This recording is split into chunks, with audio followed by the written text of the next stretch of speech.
Hello and welcome to triple S classes. Hope you all are doing great. कल मैंने हमारे triple S के telegram page पे कुछ एमसीक्यूज़ आपको भेजे थे, नियर अबाउट 36 एमसीक्यूज़। और मैंने आपसे कहा था कि आप इन एमसीक्यूज़ को अटेम्प्ट कीजिए, अपने आंसर्स अपने पास नोट कीजिए, और जब कल हम एनालिसिस वीडियो लेके आ जाएंगे, आप अपने आंसर्स को मेरे आंसर्स के साथ कंपेयर करके मुझे बता दीजिए कि आपका स्कोर क्या रहा और आपको कितनी और मेहनत करने की ज़रूरत है। और हाँ, आज का जो वीडियो है analysis video, it's not just analysis video. I am going to share some important points in this which we have skipped in some lectures. ठीक है, so make sure you will watch this video till end. हम इन questions को एक एक करके देखेंगे और मैं आपको यहाँ पे आंसर्स भी बताऊंगा। अगर किसी स्टूडेंट ने कल वो एमसीक्यूज नहीं देखे हैं तो make sure you will join our Telegram channel which is SSS। ठीक है, आप इसको टेलीग्राम पे ज्वाइन कीजिए, आपको हमारे अपडेट्स आते रहेंगे। ठीक है, ताकि आप कोई भी अपडेट मिस ना करें। चलिए, अब ये जो हमारे पास क्वेश्चंस हैं, हम इनको एक एक करके डिस्कस करेंगे। अगर किसी स्टूडेंट ने ये क्वेश्चंस कल नहीं देखे थे तो आपके पास वही प्रोसीजर है, आप वीडियो को पॉज करके अपना आंसर नोट कीजिए और फिर हमारे आंसर के साथ कंपेयर कीजिएगा। ठीक है, और बहुत सारे स्टूडेंट्स के मुझे अच्छा रिस्पांस आया। हालांकि मैंने कहा था आपको अपने रिस्पॉन्सेज भेजने की भी ज़रूरत नहीं है, लेकिन बहुत सारे स्टूडेंट्स मुझे जो रिस्पॉन्सेज भेजे थे बहुत अच्छा अच्छा किया उन्होंने, और करेंगे भी। क्यों नहीं है? क्योंकि आपके पास अभी कोई बहाना है भी नहीं। ठीक है, you don't have any excuse. आपको मैंने बहुत अच्छी तरह से पढ़ाया है, आप कहीं से भी एमसीक्यूज़ लेके आ जाएं, whether it is Tamil Nadu board, whether it is NCERT, whether it's any internet source. ठीक है, तो आपको कहीं पे दिक्कत नहीं होनी चाहिए, मैंने उसके लिए कोई गुंजाइश नहीं छोड़ी है।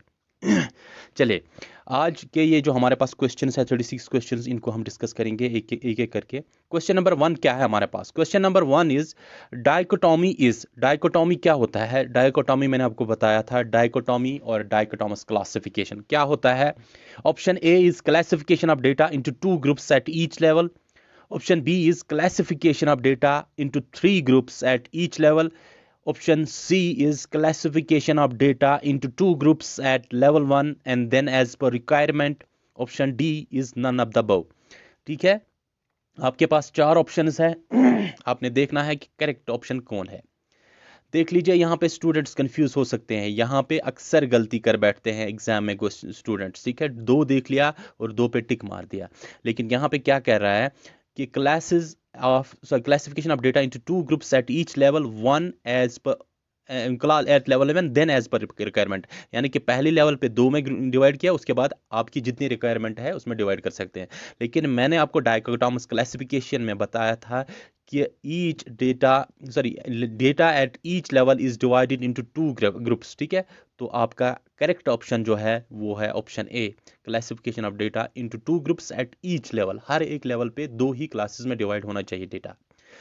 क्वेश्चन नंबर 1 का था ऑप्शन ए आंसर। अच्छा, क्वेश्चन नंबर 2 पे आते हैं। ग्रीक लेटर्स, हमारे पास कुछ ग्रीक लेटर्स है, अल्फा बीटा गैमा, आपको मैंने बताया था, आर यूज टू रिप्रेजेंट, ये किसको रिप्रेजेंट करते हैं? Option A is presence of attribute in theory of attributes. Option B is absence of attributes in theory of attributes. Option C is value in contingency table. ठीक है, and option D is Yule's values. किसको represent करते हैं? Alpha beta gamma, मैंने आपको बताया था Greek letters जो हमारे पास होते हैं ये रिप्रेजेंट करते हैं एब्सेंस ऑफ एट्रीब्यूट। और प्रेजेंस ऑफ एट्रीब्यूट को कौन रिप्रेजेंट करता है? कैपिटल लेटर्स, जैसे हमारे पास ए बी सी है। क्लियर? तो क्वेश्चन नंबर 2 का हमारे पास जो आंसर है वो है ऑप्शन बी। क्वेश्चन नंबर 3 पे आते हैं। क्वेश्चन नंबर 3 है हमारे पास, the total number of class frequencies generated when the number of attributes is food. हमारे पास अगर 4 एट्रीब्यूट्स है तो टोटल क्लासेस हमारे पास कितने बनते हैं? कुछ स्टूडेंट ने मुझे ये पूछा था, सर हम कैसे कैलकुलेशन कर सकते हैं, वहाँ पे हमारे पास कैलकुलेटर नहीं है। देखिए बेटा, आपको वहाँ पे बेसिक कैलकुलेशंस करनी है। बेसिक कैलकुलेशंस तो अनअवॉइडेबल है, वो तो आपको करनी ही है। जैसे प्लस माइनस मल्टीप्लिकेशन, छोटा सा मल्टीप्लिकेशन, ये तो आपने करना ही है। तो इन कैलकुलेशंस में आपको कोई दिक्कत नहीं होनी चाहिए, और अगर आपको दिक्कत हो रही है you need to practise more on this. ठीक है, इसका कोई और अजाला नहीं है, आपने छोटे छोटे कैलकुलेशन सीखने हैं अभी। अच्छा, टोटल नंबर ऑफ क्लासेस आपने बताने हैं, आपके लिए आपको मैंने फॉर्मूला बताई थी। ऑप्शंस क्या है? पहले हमारे पास option A is 27, option B is 16, option C is 81 and option D is 8। ठीक है, तो फॉर्मूला आपको याद होगी कि टोटल नंबर ऑफ क्लासेस के लिए हमारे पास सिंपल सी फॉर्मूला है 3 रेज्ड पावर n। तो 3 नंबर ऑफ एट्रीब्यूट्स हमारे पास कितने हैं? नंबर ऑफ एट्रीब्यूट्स हमारे पास 4 है, तो n को रिप्लेस करेंगे 4 से, ठीक है, क्योंकि नंबर ऑफ एट्रीब्यूट्स को n यहाँ पे रिप्रेजेंट करता है। तो ये आपके पास बन जाएगा इस तरह से 3 इंटू 3 इंटू 3 इंटू 3, ठीक है, आपके लिए सिंपल कैलकुलेशंस कर रहा हूँ मैं आप, ठीक है। तो ये आपके 3 इंटू 3 बन गया 9, और ये 3 इंटू 3 आपके पास बन गया 9, ठीक है, 9 9 जार 81 क्लासेस आपके पास टोटल बनते हैं। क्लियर, अब हो गई ना सिंपल कैलकुलेशन। तो आपके पास टोटल 981 क्लासेस बनते हैं, तो option C is the correct answer for question number 3। चलिए क्वेश्चन नंबर 4 पे जाते हैं। Data, sorry, consistency of data means, consistency of data हम कब कहते हैं कि डेटा कंसिस्टेंट है, उसके लिए क्या कंडीशंस है। Option A is frequency of every class is greater than और equal to 0। Option B, each class frequency should be less than total frequency. Option C, both A and B. Option D is none, ठीक है, none of the above. तो इनमें से आपने देखना है कि कंसिस्टेंसी ऑफ डेटा के लिए हमारे पास कौन सी कंडीशंस है। अगर आपको याद होगा, जब मैंने आपको कंसिस्टेंसी ऑफ डेटा पढ़ाया था, तो मैंने आपसे कहा था कंसिस्टेंसी ऑफ डेटा के लिए दो चीज़ें ज़रूरी है कि हर एक फ्रीक्वेंसी जो हमारे पास होती है that should be greater then 0, ठीक है, और इक्वल भी हो सकती है 0 की, ग्रेटर और इक्वल टू 0, यानी कि नेगेटिव नहीं होनी चाहिए। हर एक फ्रीक्वेंसी जो हमारे पास है दैट शुड बी ग्रेटर और equal to 0, but it should not be negative. First जो हमारे पास ये कंडीशन थी। दूसरी कंडीशन क्या थी, that no frequency should be greater than total.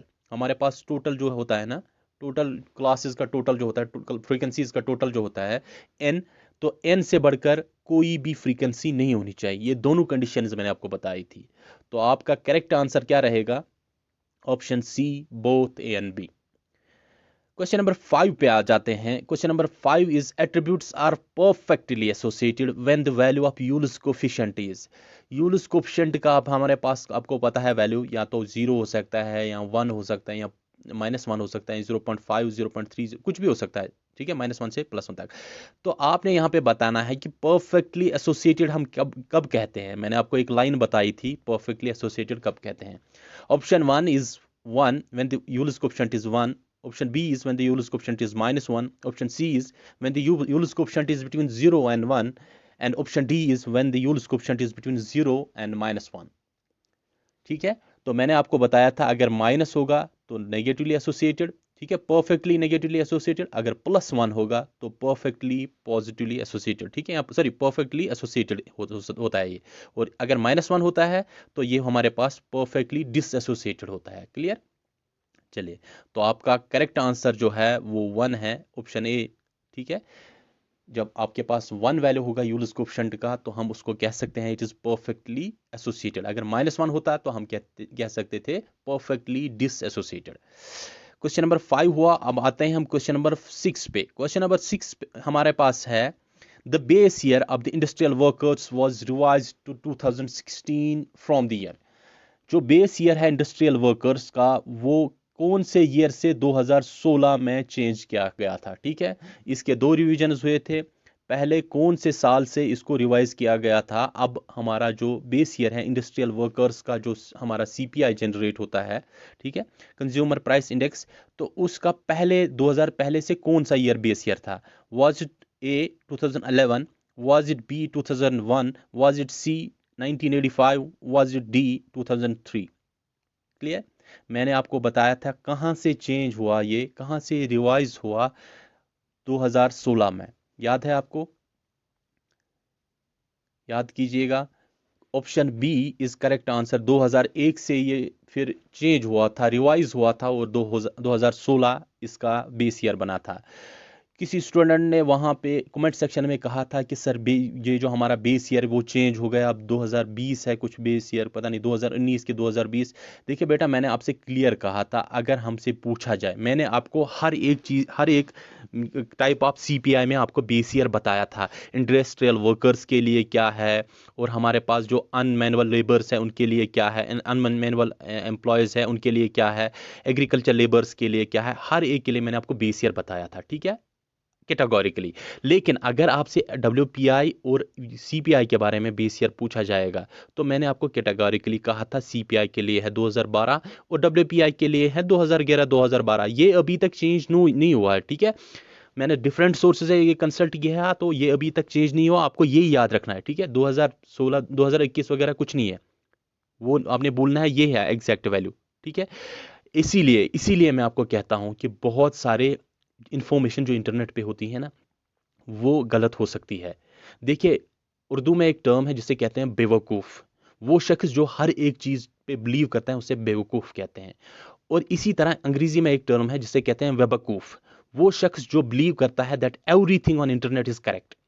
Internet पे हर एक चीज़ जो अवेलेबल है दैट्स नॉट करेक्ट, ठीक है।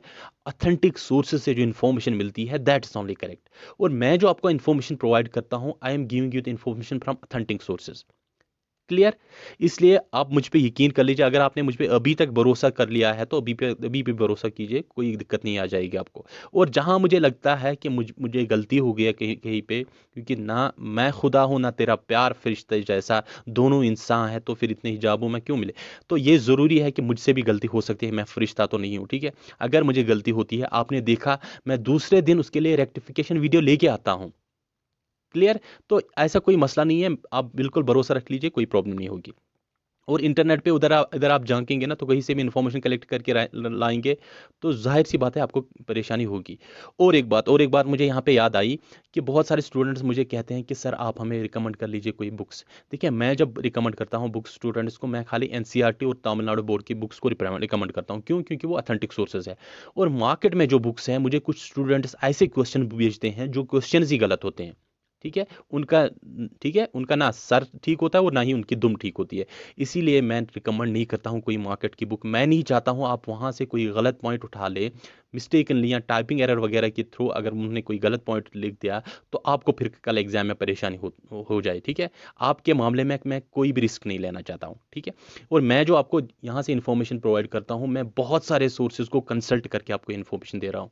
और मैंने बार बार आपसे कहा दिस नॉट द एंड, अभी हमने और इसमें कुछ रिविजन्स करने हैं। हम जब आप रिवीजन करेंगे तो साथ साथ मैं आपके लिए कुछ अपडेटेड वीडियोस भी लेके आ जाऊंगा। चलिए, ज़्यादा डिस्कशन नहीं करते हैं इस पे, क्वेश्चन नंबर 7 पे आते हैं।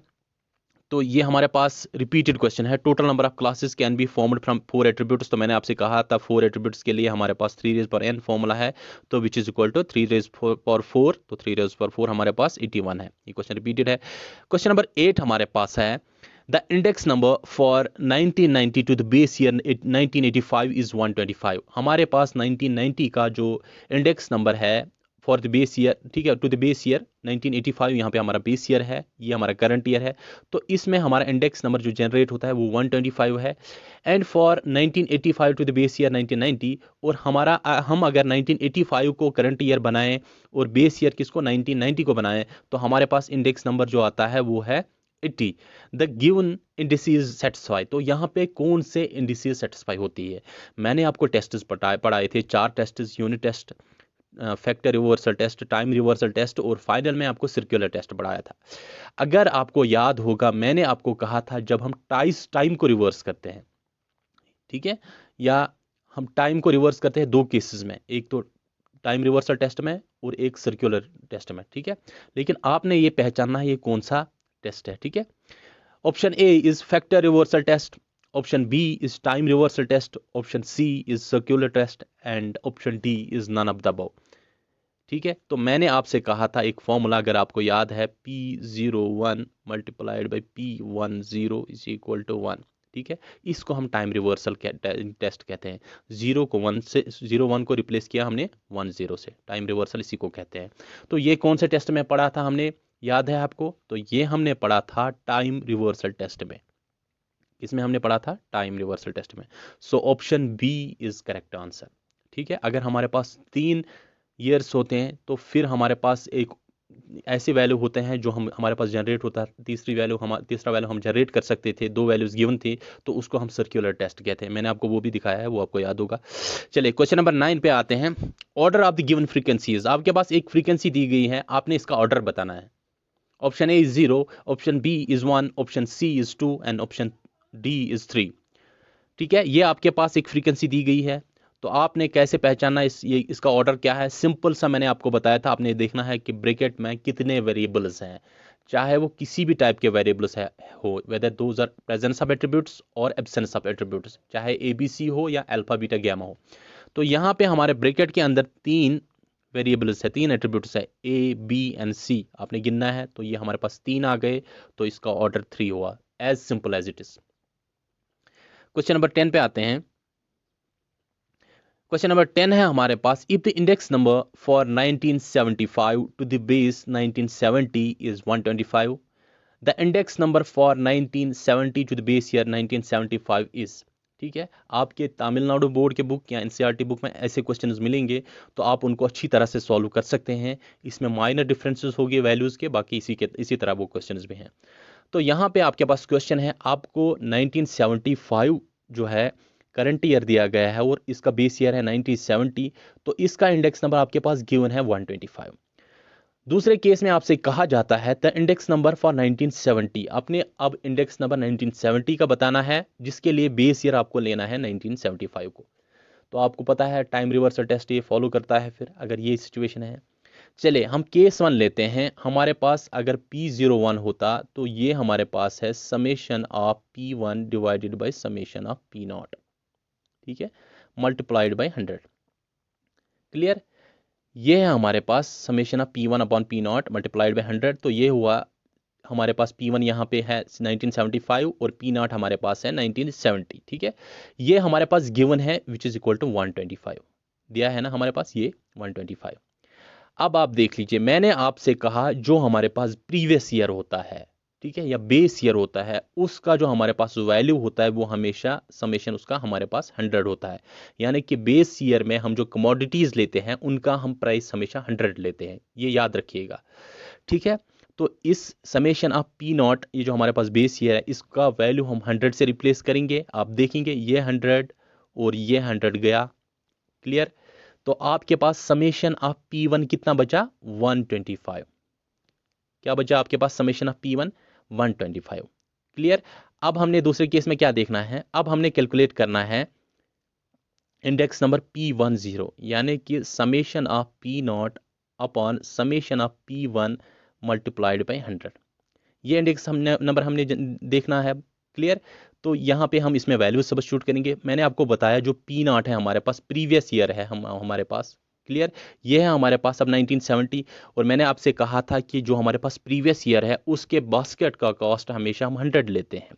तो इसके प्लेस में हम 100 यहाँ पे सब्स्टिट्यूट करेंगे, मल्टीप्लाइड बाई अपना जो फॉर्मूला का 100 है divided by summation of P1 अभी हमने कैलकुलेट किया था वो था 125। क्लियर, तो ये हमारे पास आ जाता है 100 इंटू 100। देख लीजिए हम इसको कैसे डिवाइड करते हैं। 25 5 जार 125, ठीक है, 25 4 जार 100। Clear, 5 1 jar 5 5 20 jar 100।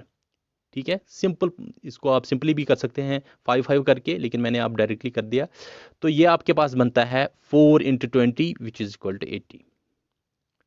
तो आपके पास जो अगर आप बेस ईयर को चेंज करते हैं 1970 से और करंट ईयर आप बनाते हैं 1970 और बेस ईयर बनाते हैं आप 1975, तो यहाँ पे आपके वैल्यूज इंडेक्स नंबर का वैल्यूज चेंज होता है। तो आपका इंडेक्स नंबर यहाँ पे कैलकुलेट करके हमने कैलकुलेट किया विच इज इक्वल टू 80।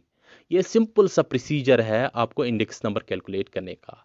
हालांकि मैं आपके लिए इन क्वेश्चंस को सॉल्व करके लेके आ सकता था आपके पास, जिस तरह से मैं आपको न्यूमेरिकल्स वगैरह दिखाता था, लेकिन जानबूझकर मैंने इन न्यूमेरिकल्स को आपके सामने किया ताकि आपको ये दिक्कत ना लगे कि सर अगर वहाँ से खुद करके लाते हैं तो हम कैसे करेंगे एग्जाम में। तो बड़ा ये सिंपल सा प्रोसीजर है, इस प्रोसीजर से आप इन क्वेश्चंस को सॉल्व कर सकते हैं।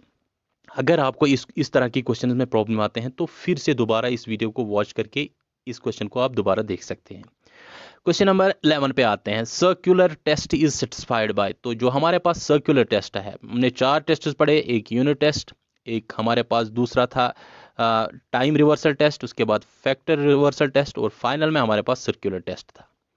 क्लियर, तो हमारे पास जो सर्कुलर टेस्ट है ये कौन सा मेथड इसमें से फॉलो करता है, whether it is Fisher ideal method, whether it is Paasche method, simple aggregative method and Laspeyres method.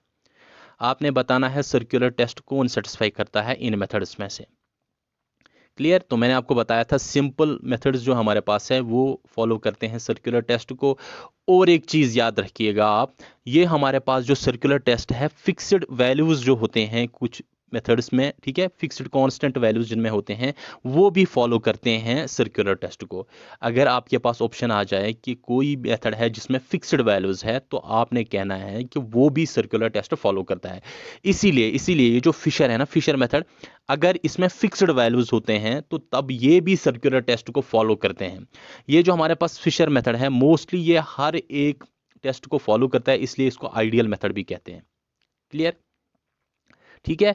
और हाँ, किसी स्टूडेंट ने मुझे ये पूछा था, सर ये जो हम यूनिट टेस्ट कहते हैं इसमें गलती हो गई है। मैंने पूछा बेटा क्या गलती है, उसने बोला था कि सर हम ये इसमें आपने बोला था एक्सेप्ट सिंपल एग्रीगेटिव मेथड सभी फॉलो करते हैं, ठीक है, लेकिन आपने गलत कहा। आपने कहा कि सिंपल एग्रीगेटिव मेथड नहीं फॉलो करता है, खाली सिंपल एग्रीगेटिव मेथड ही फॉलो करता है।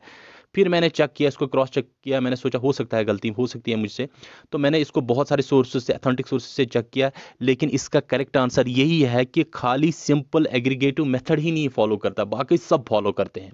ठीक है, इसीलिए मैं रिकमेंड करता हूँ आप अथेंटिक बुक्स को पढ़े प्लीज़ एंड प्लीज़। ठीक है, मार्केट की बुक्स में कुछ भी लिखा हुआ होता है, कल आपको बहुत प्रॉब्लम होनी है फिर। ठीक है, तो यूनिट टेस्ट खाली किसको फॉलो नहीं करता है, सिंपल एग्रीगेटिव मेथड को नहीं फॉलो करता है, जैसे मैंने आपको बताया बिल्कुल वही है, बाकी सभी मेथड्स को फॉलो करता है। ठीक है, चलिए क्वेश्चन नंबर 12 हमारे पास है, Laspeyres index is based on. Laspeyres index जो हमारे पास है ये किस पे बेस्ड है? It's based on A current year quantities, it's based on B base year quantities, it's based on both current year and base year quantities, none of the above. ठीक है, लेस्पियर इंडेक्स किस पे base है? ठीक है, तो आप इसके लिए सिंपल सा ट्रिक याद रखेंगे, L means Laspeyres and L means last year. ठीक है, last year means base year. Clear, last year means base year. तो यहाँ बेस ईयर के क्वांटिटीज को हम कंसिडर करते हैं लेस्पियर इंडेक्स में, और पास्ट ईयर्स में क्या करते हैं, करंट ईयर की क्वांटिटीज को। बाद आपके पास आता है क्वेश्चन नंबर 13 जिसमें लिखा है, जो है हमारे पास, index number of 1990 is 135 which increase to 195 in 2000। It means, आपसे कहा जाता है कि 1995 का जो इंडेक्स नंबर है वो 135 है, और इंक्रीज जो हुआ है अभी वो कितना हुआ है, 195 है अभी 2000 में। ठीक है, विच इंक्रीजेस टू, यानी कि अभी 195 है 2000 में। आपने बताना है कि नीचे गए हैं ऑप्शंस में कौन से ऑप्शंस करेक्ट है इसके related. Option A, price index of 2000 has increased by 60 on 1990. Option B, prices of 2000 have increased by 60% on 1990. Option C, prices of 1990 have increased by 60% on 2000. Option D, both A and B. आपने देखना है इनमें से कौन से options correct है। पहला हम देखेंगे, हमने देखना है इंक्रीज कितना हुआ है, तो इंक्रीज देखने के लिए आपने डायरेक्टली करना है 195 minus 135 which is equal to 60। तो आपका पहला ऑप्शन करेक्ट है, दैट प्राइस इंडेक्स ऑफ 2000, याद रखिएगा 2000 का प्राइस इंडेक्स बढ़ रहा है, हैज़ इंक्रीज्ड बाय 60 ऑन 1990। पहला ऑप्शन करेक्ट है। दूसरे ऑप्शन के लिए मैंने आपको बताया था परसेंटेज कैसे निकालना है, मैंने आपको बताया था आपने चेंज देखना है, तो चेंज कितना है, current year minus base year which is 195 minus 135 which is equal to 60। 60 change हुआ है, डिवाइडेड बाय ओरिजिनल वैल्यू क्या था, पहले हम ओरिजिनल वैल्यू हमेशा 100 लेते थे, लेकिन यहाँ पे गिवन है 135, तो आपने 135 ही ओरिजिनल वैल्यू लेना है। क्लियर, और इसको मल्टीप्लाई करना है 100 से परसेंटेज निकालने के लिए। ठीक, बहुत सारे स्टूडेंट्स ने एक क्वेश्चन गलत किया होगा, और I am damn sure about it कि उन्होंने डायरेक्टली ऑप्शन बी को भी करेक्ट दिया होगा। चलिए हम देखते हैं, अगर आप इसको सॉल्व करेंगे तो ये आपके पास बनता है 5 से करेंगे 5 12 एंड 5 2s एंड 5 7, तो ये आपके पास बन जाएगा 1200 डिवाइडेड बाई 27। ठीक है, तो अगर आप इसको डिवाइड करेंगे तो ये आपके पास नियर अबाउट 44.44 आ जाएगा, 44.44%। देख लीजिए इसमें 44.44% है कहीं पे नहीं, इसका मतलब है खाली ऑप्शन ए आपका करेक्ट है। इस क्वेश्चन को आप अच्छी तरह से देख लीजिए, आपके पास यहाँ पे इंडेक्स नंबर बेस ईयर का दिया गया है, अगर नहीं दिया गया होता तो हम 100 लेते हैं, लेकिन यहाँ पे दिया गया है इसलिए यहाँ पे परसेंटेज डिफरेंट आ जाएगा। चलिए क्वेश्चन नंबर 13 हमारा हुआ, 14 पे आते हैं, index number that has downward bias is, हमारे पास डाउनवर्ड बायस यानी कि जहाँ डाउनवर्ड बायस मीन्स जहाँ पे हम बेस ईयर को ज़्यादा, ठीक है, ज़्यादा इंपॉर्टेंस देते हैं, तो वो हमारे पास कौन सा इंडेक्स नंबर है, वो हमारे पास लेस्पियर है। मैंने बोला लास्ट ईयर मीन्स लेस्पियर, ठीक है, यानी कि बेस ईयर लेस्पियर। ठीक है, और आपको खुद यहाँ पे पता चलना चाहिए पास्ट ईयर्स में हम करंट ईयर की क्वांटिटीज को कंसिडर करते हैं, तो डाउनवर्ड बायस यानी कि पिछले ईयर को किस में कंसिडर किया जाता है, यानी कि बेस ईयर को किस में कंसिडर किया जाता है, ठीक है, base year means last year which is equal to Laspeyres index, याद रहा ना इससे। चलिए अच्छा पास्ट चेज में करंट ईयर को कंसिडर किया जाए। अगर आपके पास यहाँ पे अपवर्ड बायास होता तो आपने पास्ट चेज मेथड को यहाँ पे क्लिक करना, सॉरी टिक करना था पास्ट चेज इंडेक्स को, क्योंकि पास्ट चेज में हम करंट ईयर को कंसिडर करते हैं, उससे अपवर्ड बायास करते हैं।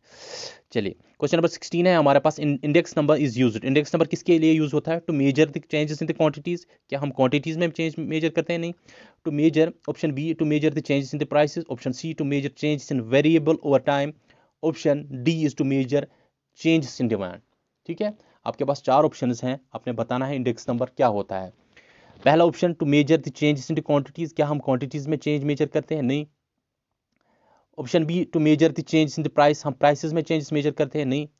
Option D to measure the changes in demand, तो हम डिमांड में चेंजेस को मेजर करते हैं, नहीं। ठीक है, सो हमारे पास करेक्ट ऑप्शन है कि हम यहाँ पे, हमारे पास यहाँ जो प्राइसेस क्वांटिटीज होते हैं ना, ये हमारे पास वेरिएबल्स होते हैं। To measure the change in the variables over time, यहाँ पे टाइम का भी ख्याल रखा जाता है, बेस ईयर करंट ईयर, ठीक है, क्वांटिटीज का भी ख्याल रखा जाता है। क्वांटिटीज को हम यहाँ पे वेरिएबल्स कहते हैं, क्या कहते हैं, वेरिएबल्स। देख लीजिए यहाँ पे एक इंपॉर्टेंट पॉइंट मैं बात बताने जा रहा हूँ। अगर हम एक ही वेरिएबल को कंसिडर करते हैं इंडेक्स नंबर जनरेट करने में, तो उससे हम कहते हैं यूनिवेरिएट इंडेक्स। क्या कहते हैं, यूनि मीन्स सिंगल, तो यूनिवेरिएट इंडेक्स हम उसको कहते हैं। इसमें क्वेश्चन पूछा जा सकता है, यूनिवेरिएट इंडेक्स, यूनिवेरिएट, ठीक है, यूनिवेरिएट इंडेक्स अगर हम एक ही वेरिएबल को इंडेक्स नंबर जनरेट करने के लिए इस्तेमाल करते हैं, उससे हम कहते हैं यूनिवेरिएट इंडेक्स। अगर हम एक से ज़्यादा को यूज़ कर रहे हैं इंडेक्स, एक से ज़्यादा वेरिएबल्स को यूज़ कर रहे हैं इंडेक्स नंबर जनरेट करने के लिए, उससे हम कहते हैं कंपोजिट इंडेक्स। क्लियर, ये याद रहा आपको, कंपोजिट इंडेक्स क्या होता है और यूनिवेरिएट इंडेक्स क्या होता है। Univariate, one variable is used for generating the index number. Composite index when more than one variables are used to generate an index number. Clear, या calculating an index number. Clear है, ये दो points याद रखिए यहाँ पे। Question number 17 है हमारे पास, the index number is used to measure seasonal and cyclic variations. वो इंडेक्स नंबर जो सीजनल एंड साइक्लिक वेरिएशंस को मेजर करते हैं उसको क्या कहते हैं, wholesale, B relatives, C commodities, D time series. तो यहाँ पे सीजनल वेरिएशंस जब होते हैं, तो सीजनल या साइक्लिक वेरिएशंस जिनको हम कहते हैं, उन्हें हम अक्सर कंसिडर करते हैं टाइम सीरीज में। टाइम सीरीज एनालिसिस आपके सिलेबस में था पीए में, लेकिन इस बार रिमूव कर दिया गया है, इसलिए उसमें क्वेश्चन आने के चांसेस नहीं है, इसलिए हमने उस टॉपिक को डिस्कस नहीं किया। लेकिन टाइम सीरीज एनालिसिस में ही हम सीजनल और साइक्लिक वेरिएशंस को पढ़ते हैं, ठीक है, इसलिए ये टाइम सीरीज में आता है ये इंडेक्स नंबर। और बात भी चल रही है यहाँ पे सीजन्स की, सीजन मीन्स टाइम, तो आप यहाँ पे कॉमन सेंस से भी क्वेश्चन कर सकते हैं।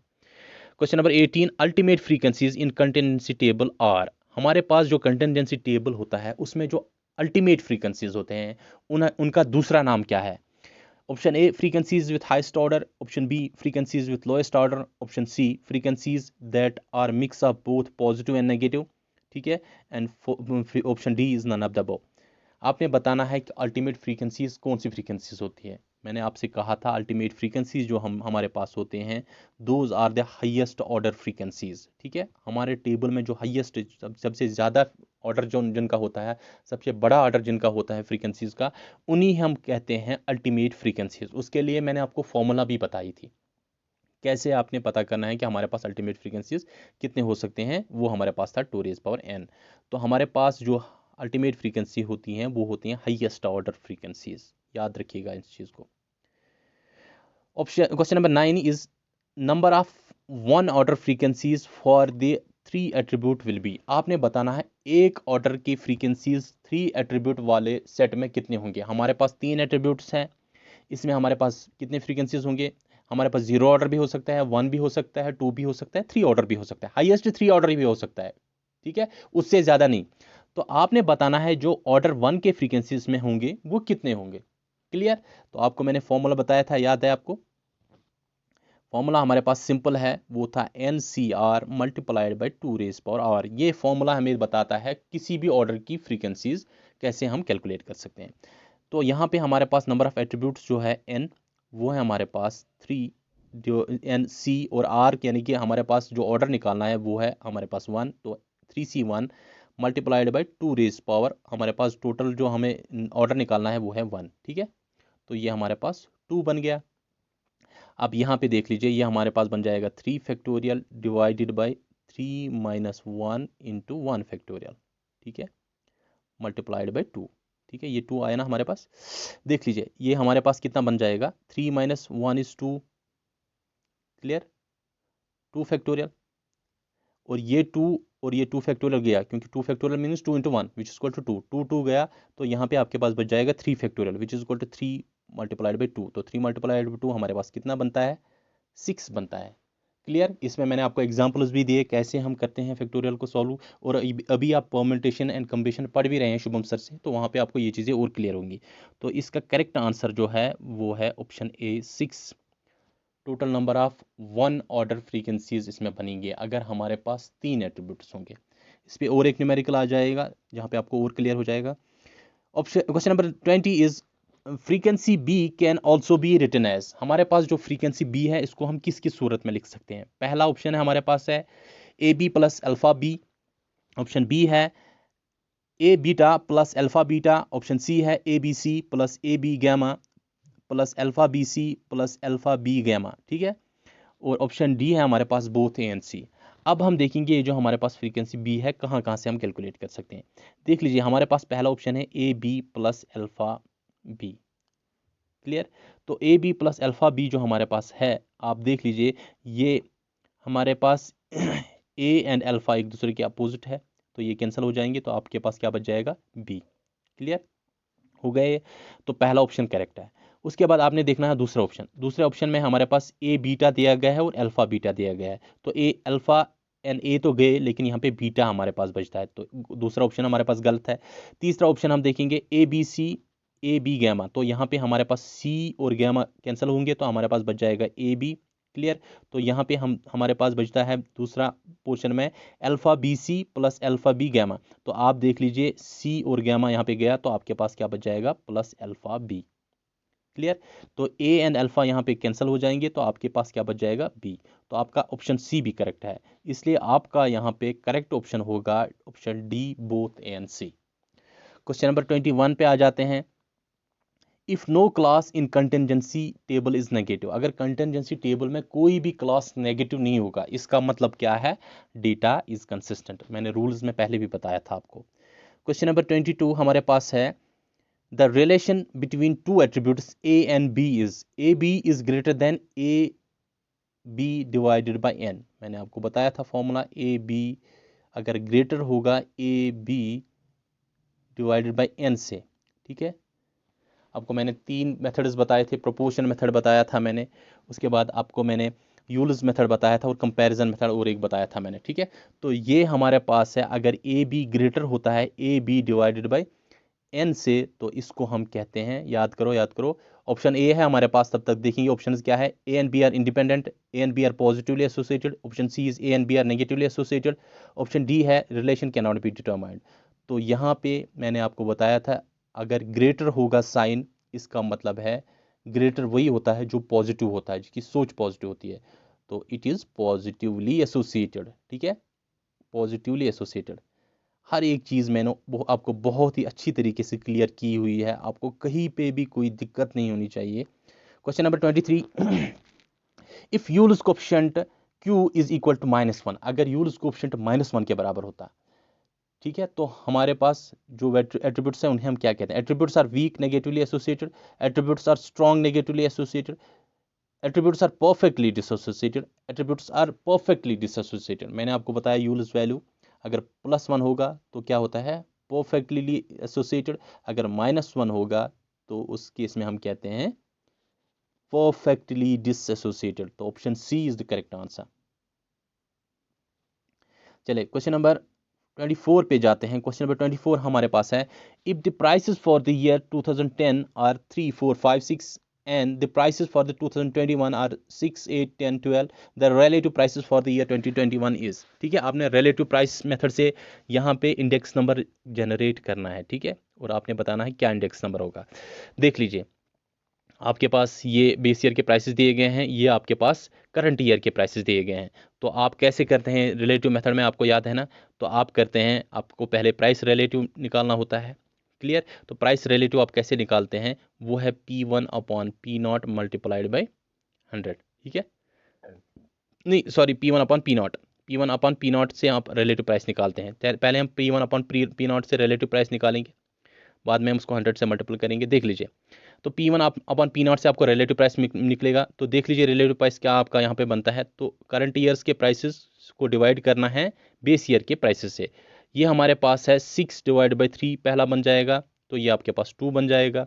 दूसरा हमारे पास 8 डिवाइड बाई 4 बन जाएगा, तो ये भी आपके पास 2 बन जाएगा। तीसरा 10 डिवाइड बाई 5, ये भी आपके पास 2 बनेगा। और 12 बटे 6 विच इज इक्वल टू 2।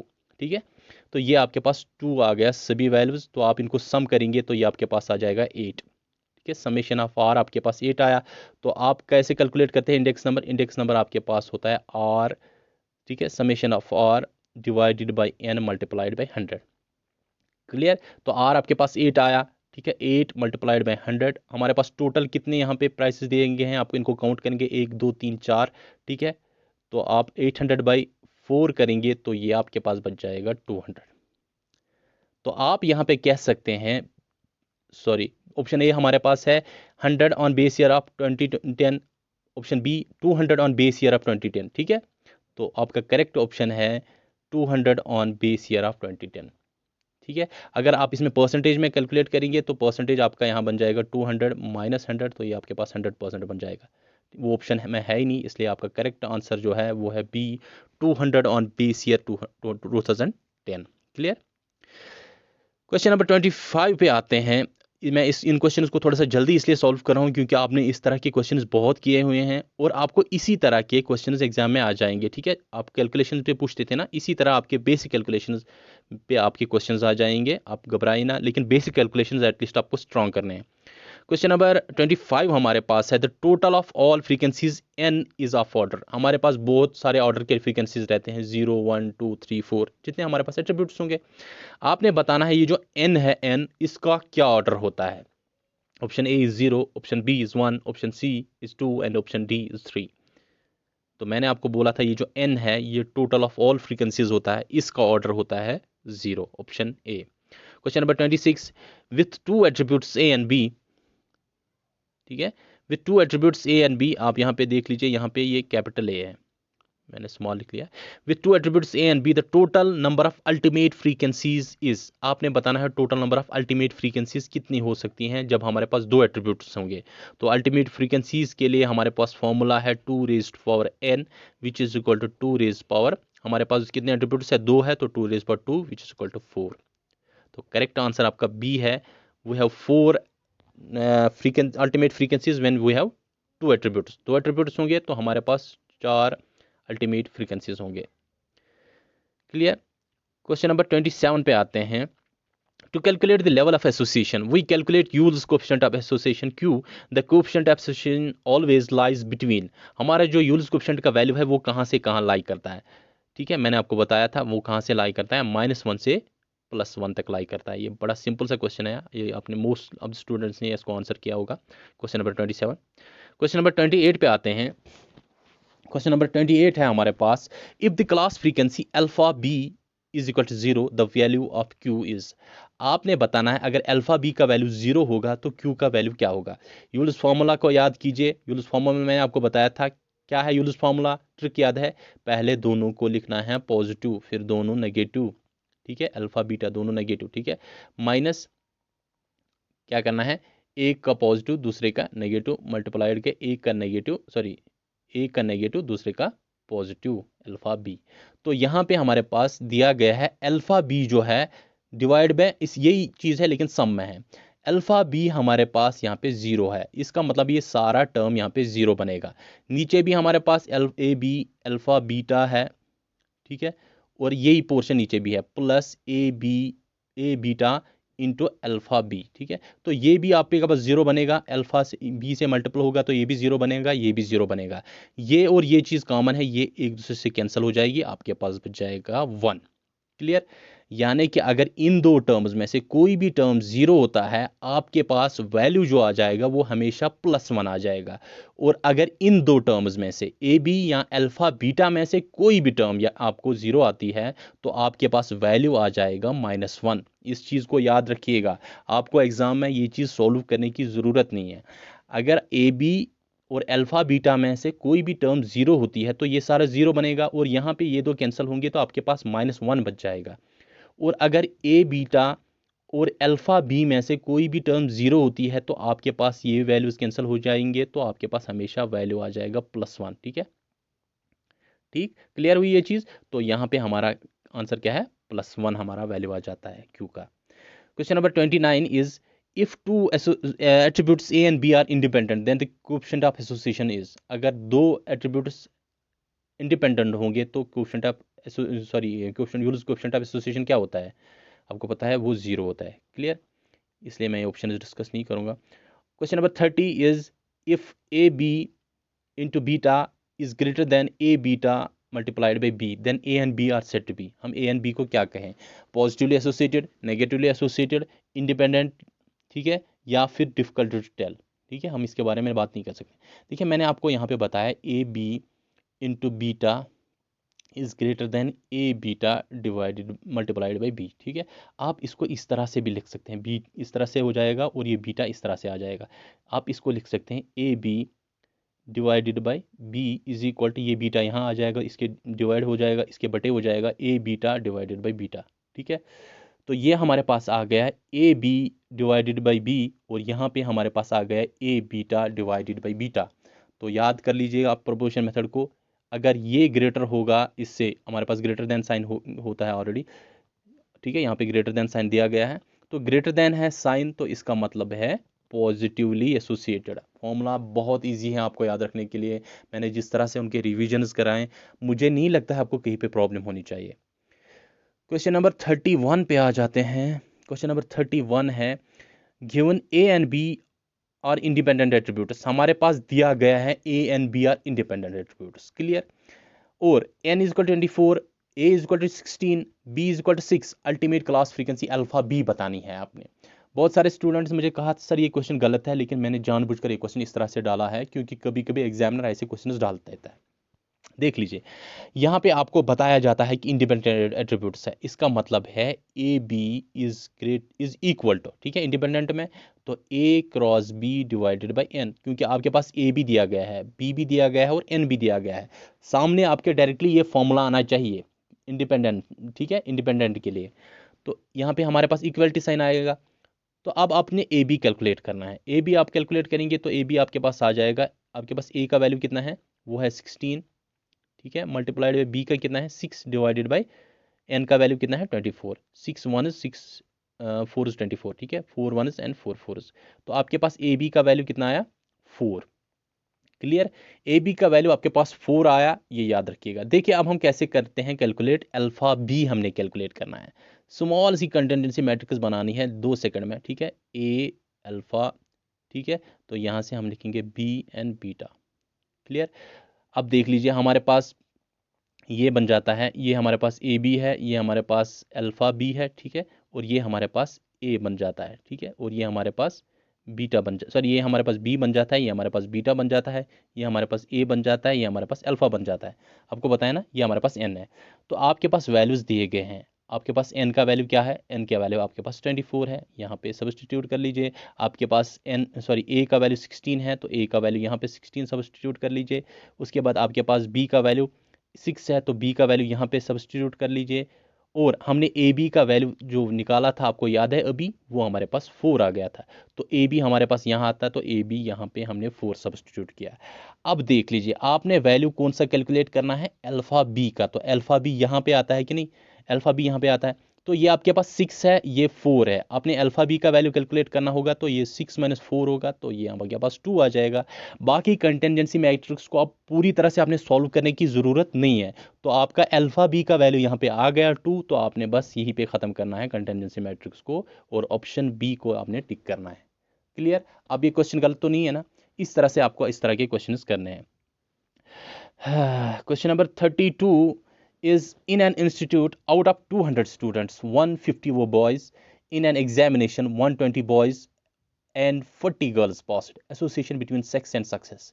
मैंने आपको बोला था जेंडर और सक्सेस में, जब मैंने आपको पढ़ाया था, इसमें कोई, ठीक है, एसोसिएशन नहीं है। याद है आपको, मैंने आपको बताया था कुछ ऐसी चीज़ें हम हमारे पास जिनमें कोई एसोसिएशन नहीं होता है। हमें देखना है कि कोई, अगर दोनों चीज़ें एक साथ होती हैं पॉजिटिवली एसोसिएटेड, अगर दोनों चीज़ें एक साथ नहीं होती हैं तो नेगेटिवली एसोसिएटेड, और एक दूसरे के अपोजिट होती हैं तो इंडिपेंडेंटली एसोसिएटेड। पहले लेक्चर में बताया था, हर एक चीज़ मैंने आपको बताई थी। अब ये हमारे पास क्वेश्चन है, आपने इसको पहले इस क्वेश्चन को तोड़ना है। किस तरह से तोड़ेंगे हम देखेंगे। पहले अगर आप इस क्वेश्चन को देखेंगे तो आपके पास यहाँ दिया गया है, एक हमारे पास बॉयज़ का जिक्र होता है यहाँ पे, तो हम बॉय को लेंगे एक एट्रीब्यूट, इसको ए से रिप्रेजेंट करते हैं, ठीक है। और दूसरा हम पास स्टूडेंट को लेंगे, ठीक है, पास स्टूडेंट को हम रिप्रेजेंट करेंगे बी से। क्लियर। अब देख लीजिए हमारे पास यहाँ पे ये जो क्वेश्चन है इसमें क्या दिया गया है, in an institute out of 200 students, ठीक है। एक इंस्टीट्यूट में टोटल नंबर ऑफ स्टूडेंट्स कितने हैं, टोटल नंबर ऑफ स्टूडेंट्स हमारे पास एन जो है वो है 200, ये गिवन है हमारे पास। एन हमारे पास टोटल रिप्रेजेंट करता है ना। और इसके बाद क्या कहते हैं, 150 वर बॉयज, तो ये जो बॉयज है हमारे पास ये 150 है। इसका मतलब है हमारे पास ए का वैल्यू 150 आ जाएगा। और दूसरा, in an examination 120 boys passed, हमने एक एग्जामिनेशन कंडक्ट किया जिसमें 120 बच्चे, 120 लड़के जो है वो पास हो गए। एक तो बॉय होना चाहिए ए, और दूसरा पास हो गया हो, इसका मतलब बी, ठीक है। ए बी का वैल्यू हमारे पास क्या आया, वो है 120। Clear. 40 girls passed, 40 girls passed यानी कि एक तो गर्ल है, यानी कि ए नहीं है, इसका मतलब है अल्फा है, ठीक है। A means boy and alpha means girl. तो यहाँ पे बी यानी कि पास हुए हैं, तो इसको बी ही लिखेंगे। Alpha B is equal to कितना आ जाएगा हमारे पास, 40। क्लियर। और एसोसिएशन अब आपने देखना है, अब एसोसिएशन किस तरह से आप देखनी है, आपने देखनी है। आपके लिए एसोसिएशन देखने के लिए आपके पास सिंपल सा फॉर्मूला है, यूल्स फॉर्मूला, आपने उससे देखना है कि एसोसिएशन क्या बनता है। लेकिन इससे पहले हम सब्स्टिट्यूट करेंगे यहाँ पे वैल्यूज कंटिजेंसी मैट्रिक्स में, बाकी वैल्यूज हमने कैलकुलेट करना है, ठीक है। ये वैल्यूज आप याद रख लीजिए। ए बी, एक सेकंड में यहाँ पे लिख लेता हूँ, ये यहाँ पे ए बी हमारे पास आता है 120, अल्फ़ा बी हमारे पास 40 आता है, ठीक है। और हमारे पास एन जो है, एन हमारे पास 200 आता है, और हमारे पास ए का वैल्यू जो आता है वो 150 आता है। देख लीजिए हमारे पास ए का जो वैल्यू है वो 150 है, बॉय, ठीक है। और उसके बाद हमारे पास ए बी यानी कि लड़के जो पास हुए हैं वो है हमारे पास 120। उसके बाद हमारे पास गर्ल्स जो पास हुए हैं, alpha means girl and B means passed which is equal to 40। और फाइनल में हमारे पास टोटल नंबर ऑफ स्टूडेंट्स जो दिए गए हैं वो है 200, ठीक है। अब इसी का आपने कंटिजेंसी मैट्रिक्स बनाना है। बड़ा आसान है कंटिजेंसी मैट्रिक्स बनाना, ए अल्फ़ा बी बीटा। क्लियर। ये आपके पास बी बन जाएगा, ये आपके पास बीटा बन जाएगा, ये आपके पास ए बन जाएगा, ये आपके पास अल्फ़ा बन जाएगा, ये एन है आपके पास। अब आपके पास ए दिया गया है 150, ए आपके पास 150 दिया गया है, इसका मतलब यहाँ पे आप 150 से रिप्लेस कर सकते हैं। और आपके पास ए बी 120 है, ए बी आपके पास 120 है। क्लियर। और अल्फ़ा बी आपके पास 40 है, अल्फ़ा बी यानी कि अल्फ़ा बी ये वाला, ये आपके पास 40 है, ठीक है। और एन आपके पास 200 है। ये वैल्यूज दिए गए हैं। अब आपने देखना है, ये देख लीजिए ए बी आपके पास ऑलरेडी है 120, अल्फ़ा बी आपके पास 40 है, 120 प्लस 40 इज़ 160, ठीक है। ये 200 है, ये 160 है, तो ये 40 बन गया, ठीक। अब ए बीटा हमारे पास कितना बना है देख लीजिए, यहाँ पे हमारे पास ऑलरेडी ए का वैल्यू जो है वो 150 है, और ये हमारे पास 120 है। 150 minus 120 is equal to 30। Clear. आपका बस ए बीटा का वैल्यू भी आ गया। उसके बाद अल्फ़ा बीटा का जो वैल्यू है आप देख लीजिए, अल्फ़ा बीटा ये हमारे पास 40 है, सॉरी ये हमारे पास 30 है, ये हमारे पास ये हमारे पास 40 है, ठीक है। 30 और 40 में से 40 में से 30 माइनस करेंगे, यहाँ पर आपके पास 10 बचता है। आपके पास अब सभी वैल्यूज़ आ गए, 40 प्लस 10 इज़ 50, ये भी आपके पास वैल्यू आया। आपके पास अब सभी वैल्यूज़ आ गए हैं, ठीक है। जब आपके पास सभी वैल्यूज़ आ गए तो आपके पास फॉर्मूला क्या है, ए बी, ठीक है, into alpha B, alpha beta, ठीक है, multiply minus A beta into alpha B. Clear. इसी को हमने सम करना है नीचे, ठीक। अब हम इसमें वैल्यू सब्स्टिट्यूट करेंगे, फिर हमें इजी हो जाएगा। ए बी हमारे पास क्या वैल्यू आया, वो हमारे पास है 120 मल्टीप्लाइड बाई अल्फ़ा बीटा हमारे पास क्या वैल्यू आया, अल्फ़ा बीटा हमारे पास वैल्यू आ गया, वो है हमारे पास 10। तो 120 इंटू 10, ठीक है। यहाँ पे थोड़ा सा आपको लग रहा होगा कि पता नहीं क्या लिख रहे हैं सर, आप थोड़ा सा कॉन्सेंट्रेट करें। या रादर मेरे पास वैल्यूज़ अब मुझे याद है, मैं आपको डायरेक्टली अब बताता हूँ हमारे पास जो वैल्यूज़ आ गया, ठीक है। तो हमारे पास फॉर्मूला है ए बी, ठीक, multiplied by alpha beta minus A beta multiplied by alpha B, ये ना फॉर्मूला हमारे पास। और नीचे हमने सिर्फ इसी फॉर्मूला का सम करना है, ठीक है। और अब हम इसको डायरेक्टली वैल्यू सब्स्टिट्यूट करने हैं। देख लीजिए ए बी का हमारे पास क्या वैल्यू है, ए बी का हमारे पास 120 वैल्यू आया, और अल्फ़ा बीटा का हमारे पास 10 वैल्यू आया, माइनस ए बीटा का हमारे पास क्या वैल्यू आया, ए बीटा का हमारे पास है वैल्यू, ए बीटा का हमारे पास 30 वैल्यू है, मल्टीप्लाइड बाई अल्फ़ा बी का हमारे पास क्या वैल्यू है, अल्फ़ा बी का हमारे पास 40 वैल्यू आ गया, ठीक है। नीचे हमने सिमिलर थिंग लिखना है लेकिन प्लस करके, वो हमारे पास बन जाएगा 120 into 10 plus 30 into 40, similar thing but with plus. तो ये आपके पास बन जाएगा 120 इंटू 10 1200 माइनस 1200, ठीक है।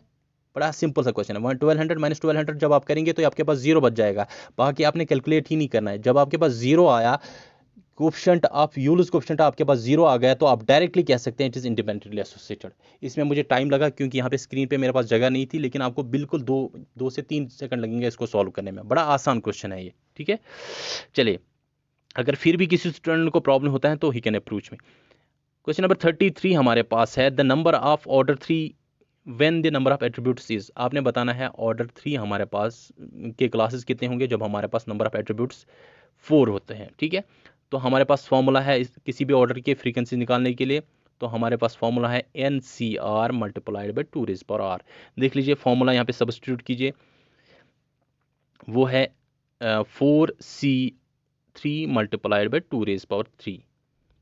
ये हमारे पास क्या बन जाएगा, 4 factorial divided by 4 minus 3 factorial into 3 factorial और multiplied by 2 raise power 3 equal to 8। Clear. इसको हम लिख सकते हैं, ये हमारे पास 1 फैक्टोरियल बच जाएगा, ठीक है। तो 1 फैक्टोरियल मीन्स 1। ये हमारे पास 3 फैक्टोरियल बचा, तो यहाँ पे हम इसको लिख सकते हैं 4 मल्टीप्लाइड बाई 3 फैक्टोरियल, ठीक है। ये 3 फैक्टोरियल और ये 3 फैक्टोरियल गया, 8 4 जार 32 इसका आंसर है। हालांकि 32 यहाँ पे ऑप्शन में नहीं है, तो इसका करेक्ट आंसर है 32। क्लियर, ऑप्शन में नहीं दिया है। हालांकि कुछ स्टूडेंट, बहुत सारे कम स्टूडेंट्स ऐसे हैं जिन्होंने इसके बारे में कंप्लेंट किया, लेकिन इसका करेक्ट आंसर है 32। ऑप्शन में मैंने ऑप्शन डालने में मुझे गलती हो गई है, ठीक है, इसको सुधार लीजिएगा। 32 इज़ द आंसर। इस तरह से आपको फॉर्मूला पता है, आपको इस चीज़ में कोई दिक्कत नहीं होनी चाहिए। बड़ा फॉर्मूला बेस्ड में क्वेश्चन में आपको कोई परेशानी नहीं होनी चाहिए। Question number 34 is, if n is equal to 200, अगर n आपके पास 200 है, a is equal to 100, b is equal to 60, a b is equal to 30। आपने बताना है कि data is consistent, data is inconsistent, data is insufficient data, और D none of the above, ठीक है। आपके पास वैल्यूज दिए गए हैं, आपने बताना है कि डेटा कंसिस्टेंट है कि नहीं है, ठीक है। कंटिजेंसी मैट्रिक्स जल्दी से बना लीजिए। ये आपके पास ए अल्फ़ा, ठीक है, ये आपके पास बी बीटा, ये आपके पास ए बन जाएगा, ये अल्फ़ा बन जाएगा, ये बी बन जाएगा, ये बीटा बन जाएगा, ये आपके पास एन है। एन का वैल्यू 200 है, ठीक है। ए का वैल्यू हमारे पास कितना है, 100 है, और बी का वैल्यू हमारे पास कितना है, 60 है। ए बी का वैल्यू हमारे पास 30 है। ये 30 है, ये 60 है, तो यहाँ पे हमारे पास 30 आ जाएगा वैल्यू। क्लियर। अच्छा, ये 100 है, ये 30 है, तो हमारे पास 70 वैल्यू बन जाएगा यहाँ पे। क्लियर। अब देख लीजिए, ये हमारे पास 200 है, ये हमारे पास 100 है, तो ये हमारे पास 100 बन जाएगा। क्लियर। ये हमारे पास 100 है, ये 30 है, तो ये 70 बना। आपने देखना है, अब 70 + 70 इज़ 140। अब आप देख लीजिए, इसमें से कोई भी जो फ्रीक्वेंसी है, ना तो वो n से बढ़कर है और ना ही कोई फ्रीक्वेंसी नेगेटिव है। जब कोई भी फ्रीक्वेंसी ना n से बढ़कर है ना कोई नेगेटिव है, तो आप क्या कह सकते हैं इस डेटा को हम कंसिस्टेंट डेटा कहते हैं। क्लियर। क्वेश्चन नंबर 35 पे आ जाते हैं। If the coefficient of association Q is 0.33, the association between A and B is, ठीक है, A is high degree positive, B is significantly negative, sorry, D significantly positive, C is good positive association and D is independent. ये question मैंने जानबूझकर include किया है। बहुत सारे books में ये जो यूलर्स कोएफिशिएंट का है इसका एक्सटेंट अलग अलग दिया गया है। मैंने जो आपको वीक एंड स्ट्रॉन्ग दिया है वो आपने याद रखना ही रखना है। और इसके बारे में मैंने बहुत सारे बुक्स में सर्च किया, हालांकि जो फॉरेन के बुक्स हैं, फॉरेन बुक्स में भी मैंने बहुत सारे बुक्स में कोशिश की ढूंढने की, लेकिन एग्जैक्ट इन्फॉर्मेशन नहीं मिल रहा है। जो मुझे इन्फॉर्मेशन मिली वो ये है कि आप इस तरह से याद रखिए इसको, जिस तरह से मैंने आपको बताया था, 0 is independent, 1 is perfectly associated और -1 नेगेटिवली एसोसिएटेड। क्लियर। फिर मैंने आपको बताया था अगर हम 0 5 पे लेते हैं, 5 तक हमारे पास वीक है और 5 से 1 तक हमारे पास 0.5 से 1 तक हमारे पास स्ट्रांगली एसोसिएटेड। इसी तरह यहाँ पे weekly negative associated and strongly negative associated. और एक चीज़ आपने ये याद रखनी है, अगर वैल्यू आया 0 से 0.2 तक, 0 से 0.2 तक, क्लियर, तो आपने ये कहना है कि ये लो डिग्री एसोसिएशन है। पॉजिटिव होगी या नेगेटिव होगी वो आपने देखना है कि लेफ्ट साइड से आता है कि राइट साइड से आता है, माइनस आता है कि प्लस आता है। अगर 0.2 तक आता है तो आप कहेंगे इसको लो डिग्री एसोसिएशन, यानी कि लो डिग्री पॉजिटिव एसोसिएशन और लो डिग्री नेगेटिव एसोसिएशन। अगर 0.2 से 0.5 तक आता है तो आप इसको कह सकते हैं significantly associated, significantly positive associated और सिग्निफिकेंटली नेगेटिव एसोसिएटेड। याद रख लीजिएगा मैं क्या कह रहा हूँ, पूरा ध्यान यहाँ पे रख लीजिए। इसमें से हो सकता है कोई एग्जामिनर इसमें से क्वेश्चन पूछ ले, तो ये क्लियर होना चाहिए आपको। अगर 0 से 2 तक होगा, 0 से 0.2 तक होगा तो आप इसको कह सकते हैं लो डिग्री एसोसिएशन, 0.2 से 0.5 तक होगा तो आप इसको कह सकते हैं significantly associated, significantly positive associated और सिग्निफिकेंटली नेगेटिव एसोसिएटेड। अगर 0.5 से 7 तक होगा, 0.5 से 7 तक हो, सॉरी 0.5 से लेकर 9 तक होगा, 0.9 तक, ठीक है, तो आप इसको कह सकते हैं गुड एसोसिएटेड, ठीक है, गुड पॉजिटिवली एसोसिएटेड और गुड नेगेटिवली एसोसिएटेड। अगर 0.9 से 1 तक कोई भी वैल्यू होगा तो आप उसको कहेंगे हाई डिग्री पॉजिटिव एसोसिएशन और हाई डिग्री नेगेटिव एसोसिएशन। याद रखा अब आपने, क्लियर।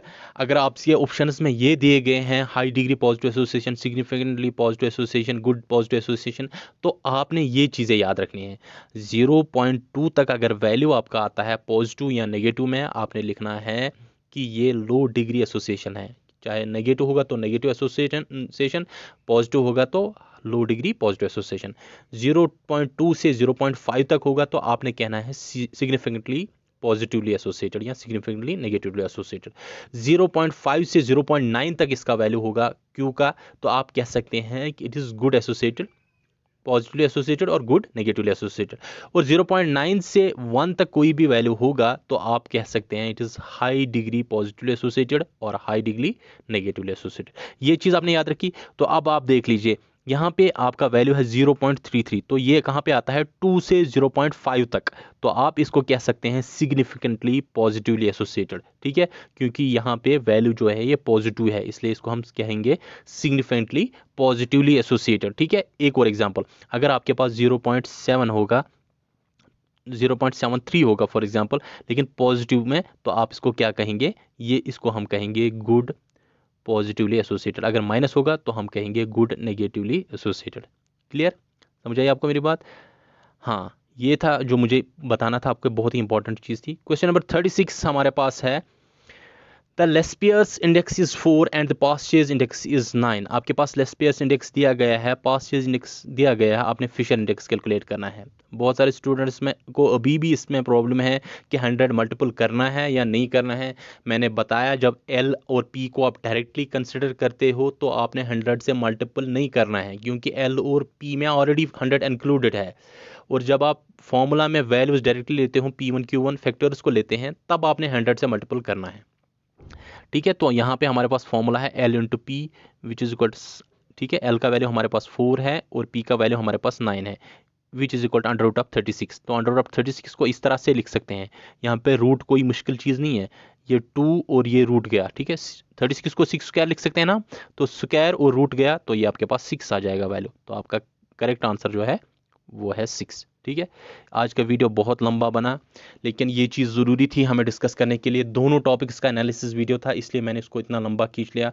मुझे पता है कि आप थोड़ा सा बोर फील करेंगे, लेकिन प्लीज़ इसको अच्छी तरह से देख लीजिए, आपको आपके जो डाउट्स वगैरह होंगे इस लेक्चर में तो वो भी क्लियर हो जाएंगे। और मैं श्योर हूँ कि आप कहीं से भी कहाँ से भी न्यूमेरिकल्स वगैरह देखेंगे तो आपको कोई दिक्कत नहीं होनी चाहिए। ठीक है, इसके लिए मैं बिल्कुल मुतमईन हूँ। मगर आपने मेहनत करनी है प्लीज़, आपने अपना 110% देना है। ठीक है, अपना टाइम वेस्ट नहीं करना है, और अच्छे से जो आपके पास अथेंटिक सोर्सेज हैं वहाँ से आप प्लीज़ एंड प्लीज़ पढ़ें। इसीलिए बहुत सारे स्टूडेंट्स पूछ रहे हैं कि कौन सी बुक पढ़े, कौन सी बुक पढ़ें। मार्केट में जो बुक्स हैं ना वो मैं रिकमेंड इसीलिए नहीं करता हूँ क्योंकि उसमें बहुत सारे मिस्टेक्स होती है। क्लियर। चलिए इजाज़त दीजिए, मैं भी थक गया हूँ, ऊपर से नेक में भी बड़ा पेन है क्योंकि मुझे थोड़ा सा सर्विकल डिस्क स्लिप का प्रॉब्लम है। लेकिन फिर भी आपके लिए लेक्चर रिकॉर्ड कर रहा हूँ, तो इसलिए आप लेक्चर देख के एटलीस्ट एक लाइक तो बनता है यार। ठीक है, चलिए आज का लेक्चर यहीं पे ख़त्म करते हैं। इजाज़त दीजिएगा, अपना अच्छे से ख्याल रख लीजिएगा, अपने पेरेंट्स का ख्याल रख लीजिएगा। Take care, bye.